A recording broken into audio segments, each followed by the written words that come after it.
C'est tellement beau vous voir aller. J'aurais préféré que vous soyez pas obligé de vous mobiliser, mais c'est beau de voir que quand faut y aller, faut y aller. Puis faut pas y aller avec le dos de la cuillère parce qu'on sait jamais quand le couteau peut se pointer dans notre dos, même si pour l'instant il ne fait que voler bas.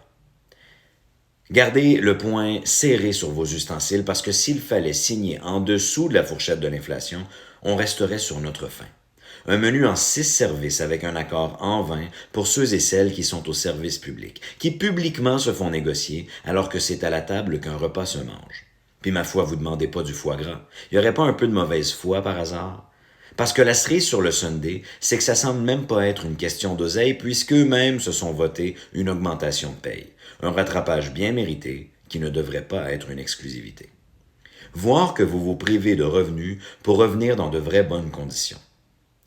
Il est vraiment temps de faire la révision de votre vocation. Première étape, enlevez ce mot du vocabulaire de votre profession. On utilise votre cœur de professeur pour réduire la valeur de votre labeur. Deuxième étape, stage non rémunéré pour la partie patronale. Il n'y a pas de mal à marcher dans les pas du corps professoral pour comprendre leur mal.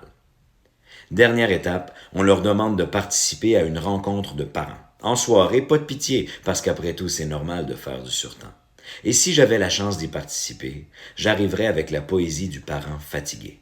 Fatigué que notre gouvernement prenne les enfants en otage, alors que tout ce qu'on veut, c'est rendre aux professeurs un hommage.